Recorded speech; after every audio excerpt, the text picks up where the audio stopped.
Now, my go-to horizontal pressing exercise for Salem kettlebell training students is the floor press. Whether we're doing a floor press on the floor in preparation for a get-up with a kettlebell, or we're doing a barbell floor press. The bench press is a great upper body strengthener. Requires a little more setup than I want. It requires a fairly high degree of technical skill to bench press well. Skill that can be taught at a basic level with the floor press. When it comes to the floor press and bench press, they're horizontal presses like the push-up. The difference being the scapulae, the shoulder blades, are immobile. They're stapled to the floor by the weight of the bar and your upper body. In the push-up, the scapulae are free-floating. They can protract and retract, elevate and depress as needed to keep the shoulder safe. In the floor press and the bench press, there's only one shoulder blade position. So we need to, if we're going to optimize that shoulder health, we need to change the position of the rib cage in order to optimize our shoulder position, because the scapulae are fixed. We do that with an arch. Initially, the arch is going to violate our joint-by-joint approach. It's going to look like an unstable lumbopelvic segment. But remember, we're supported by the floor, and in the case of one variation of the floor press, we're supported by our hips as well. There's going to be no compressive force on the lumbar vertebrae under that extension. There's going to be no shear force on the lumbar vertebrae while they're in that extended position. The thing we're concerned with is shoulder safety and shoulder health. So an arch is an essential component of a floor press or a barbell bench press. Even when we talk about getting into position on the get-up, we pin that shoulder blade down. We allow the rib cage to lift, the low back to lift off the floor a little bit in order to perform our kettlebell floor press. Take this up a notch and you've got the barbell floor press. There are 3 different approaches to the barbell floor press in terms of the positions of the lower extremities.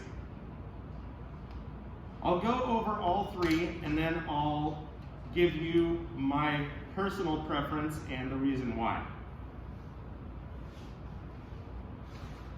When we're setting up for the barbell floor press, I want to be looking straight up at the barbell. I want that to be a vertical line. I'm going to set my shoulder blades together, and this is going to lift my rib cage and low back off the floor. To start off with, I don't want to be too crampy in the hips, so I'm going to go ahead and bend my legs and just hang out here. This is my first leg position variation called hook lying. So the hook lying floor press. Now I'm going to get that same taco hand grip that I had for the barbell press or the back squat. Roll the elbows in towards each other. I might need to shimmy a little bit to get my shoulder blades even more stuck. Big belly breath and press with a high degree of grip tension, and the bar will be over the chest. Now, just like on the down phase of the barbell military press, I'm going to lift my sternum up. In the military press, the bar came in contact with that sternum. In the floor press or bench press, the bar is going to come in contact with the bottom part of the rib cage. And you can see that my chest isn't quite reaching it. My abdomen is not quite thick enough or arched enough to reach that bar.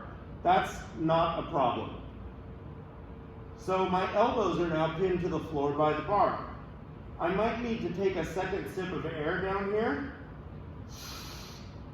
and then I'm going to drive back with a quick glute contraction and a little bit of push through my feet, although my hips are staying put on the floor. Notice that the bar travels back just slightly. It's not straight up. If I press straight up, I'm going to end up with the bar here, and that's going to strain my shoulders. What I'm thinking about keeping straight up is my forearm. So I have to press the bar and my forearm up and back. Then I'll wrap the weight and bring it down. The second leg position is out and slightly to the sideline. This is going to allow me to squeeze my glutes to a greater degree than hook lying. It might also allow me to get a greater arch. So now my abdomen is meeting the bar.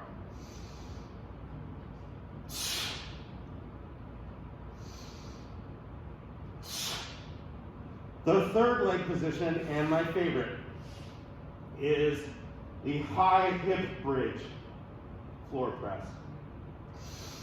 The reason this is my favorite, my shoulder girdle is as stable as it can get pressing in this position. Also, my glutes are working, my hamstrings are working, my quads are working. Also, a shorter stroke means I can use more weight. So I can load the body more heavily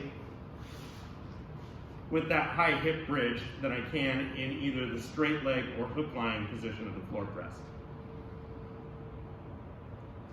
A great skill with the barbell, simpler than a bench press, not as technical, but more heavily loadable than a standing press. The floor press is going to train the entire upper body and in all likelihood the whole backside of the body as well. So it's a tremendous exercise for bang for your buck. Floor presses plus barbell deadlifts, an exceptional minimalist approach to training. Deadlift plus standing press, same. Deadlift plus one-arm kettlebell press, same.